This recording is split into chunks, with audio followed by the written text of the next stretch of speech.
Hey, is that Rody? This is he. Hey, this is Levi calling from Sticks for Stones in Brisbane, Australia. How you going, my friend? Hey, man, I'm doing well. How are you? Good, good.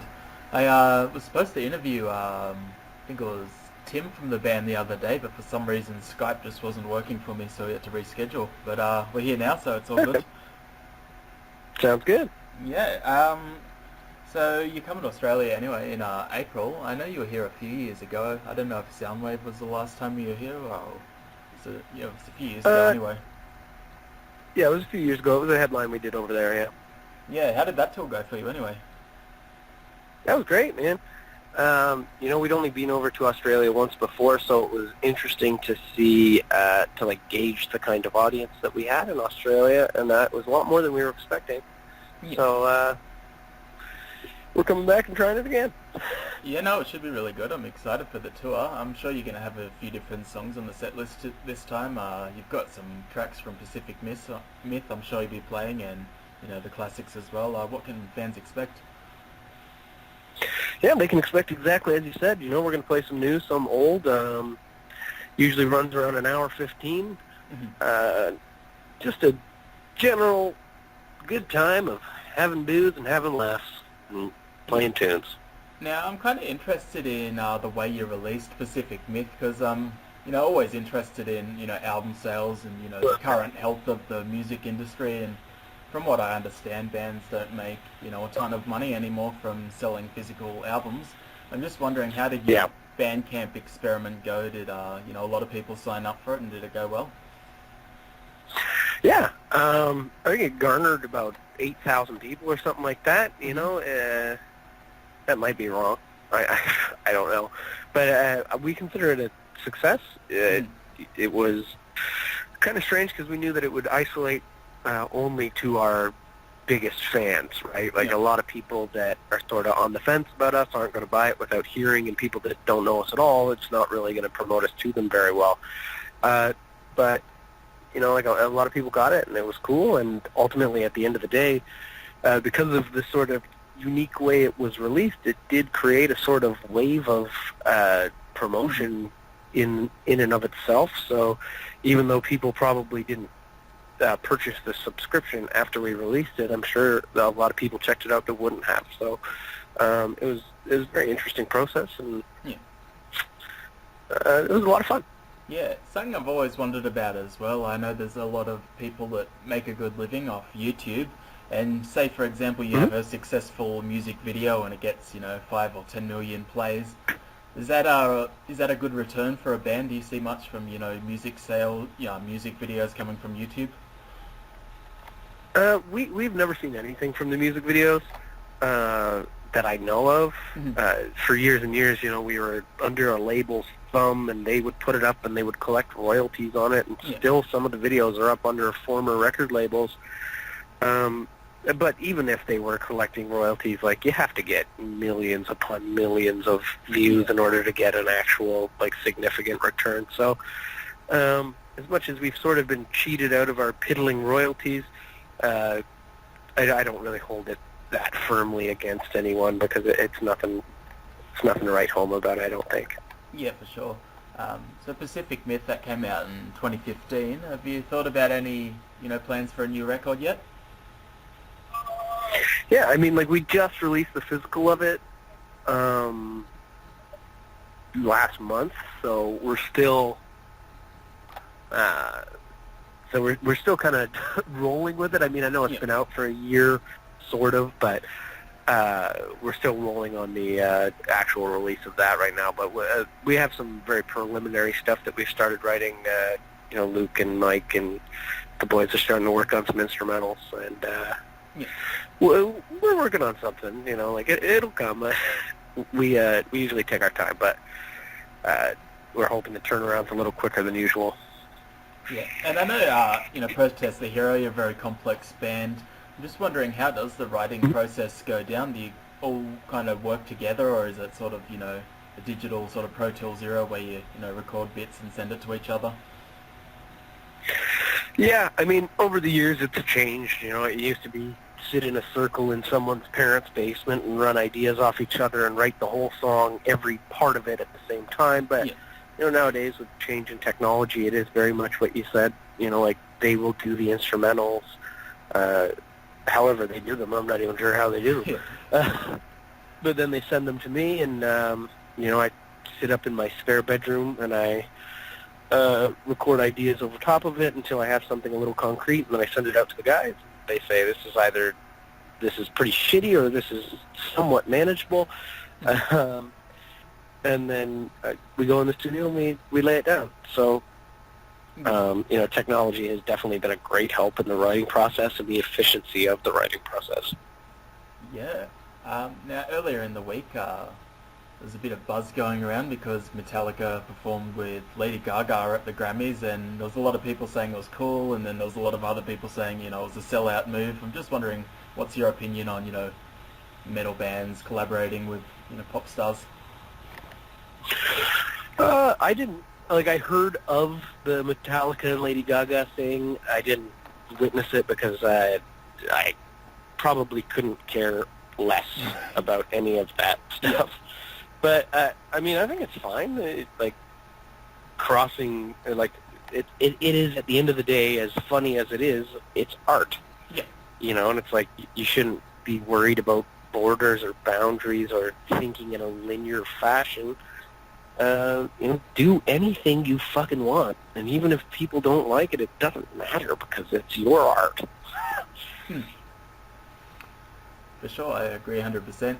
And I was listening to some of your earlier albums the other day, and I really couldn't put my finger on it.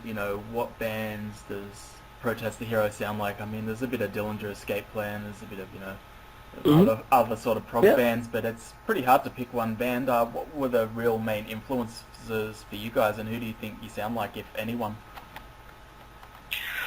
I don't know, because I think if you ask a lot of bands, you could ask a band that. I'm trying to think of the band that would define a genre. There's a lot of bands you say, oh, Killswitch Engage are metalcore. You would probably them and they would go, I don't think we're metalcore. Yeah. So it's really hard to be objective when you're in the middle of it. You know what I mean? So I don't know. I think there are bands that we do have similarities with. Like the Fall of Troy. We grew up. Sort of playing with those guys and around the same time and doing similar sort of things. So there's a similar sound, and I don't know, we rip off Propagandhi a lot, so by virtue of the fact that we do that, we end up sounding a bit like them. Yeah.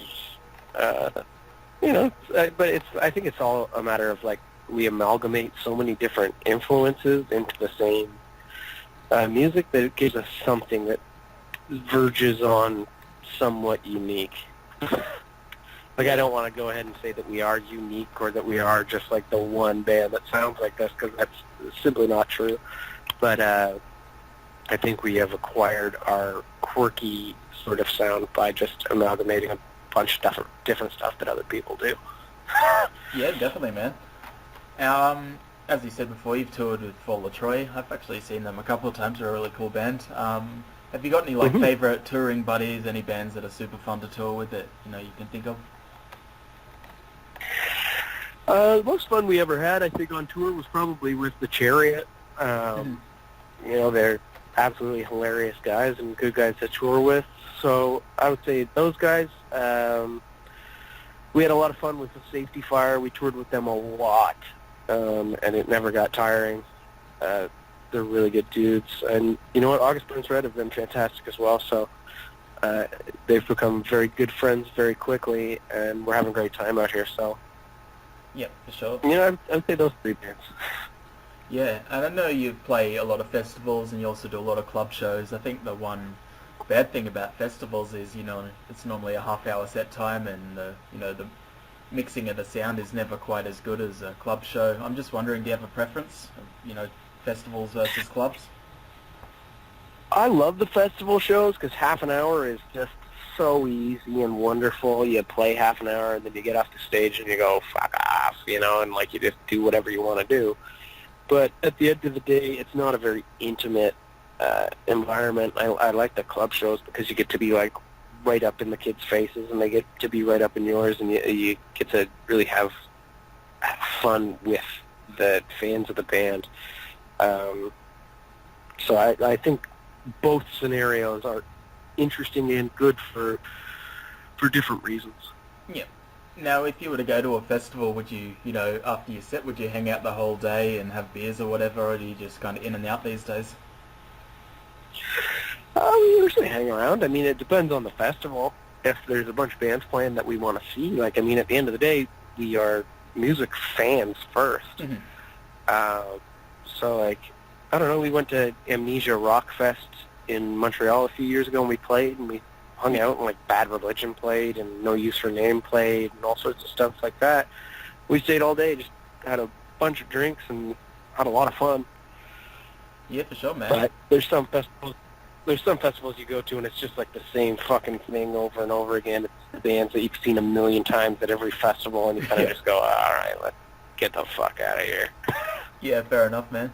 And now, you have been doing this for 11 or so years, and I know I still got the dream of being a rock star. It hasn't happened yet, but it's happened for you. You've toured the world multiple times. Is it as good as you thought it was going to be? Yeah. I mean, ultimately, I came into this with little expectations. So I have spent the past 15 years of my life having just tremendous amounts of fun, meeting good people, and getting paid to get drunk. So I can't really complain about it, Is it, ever... Yeah, I think it's better than I expected. Yeah. Would you say, doing, 6 months or however long on the road, does it get taxing after a while? Do you have to, slow down on the drinks after, doing it for a couple of weeks straight? Oh, absolutely. I mean, we're all in our 30s now. We're out on a tour right now, and it's 7 weeks long, and we're just wrapping it up, and everybody is just, beat to fuck. So it's the drinking is maybe not as hard, but I think it's mostly just because everyone's looking at going home, seeing the doctor, getting a physical, finding out what's wrong with us this time, and then packing it back up and getting back on the road. Yeah, for sure, man. Now, I'll just got only one question left. What have been some of the albums over the last 2 years that, you've really been playing on your stereo a lot? New Architects record. I love that. Oh, man. I really love the Frank Turner's entire catalog. Those have been dominating my life. Trying to think. I don't know. I'm kind of in this, resurgence era of my life where I'm just going back and listening to, skate punk, Lagwagon and Strung Out. No Use for a Name. And I like some of the newer stuff as well. I think Wonder Years are a fucking awesome band. I love their new release. Yeah, I mean, I think that's pretty much sums up what I've been listening to Cool. as of late. Yeah. Well, thanks, Roddy, heaps for taking your time out to talk to me today. My website's sticksforstones.net, so I'll be posting up some links on the Facebook and Instagram, and I'll be doing the photos as well for your show in Brisbane, so I'm really excited for that. Awesome, man. Well, hopefully we get to hang out in Brisbane and have a beer or two. Yeah, man, sounds good. Well, enjoy the rest of the interviews, man. Thank you very much. All right, see ya. Have a nice day. Bye.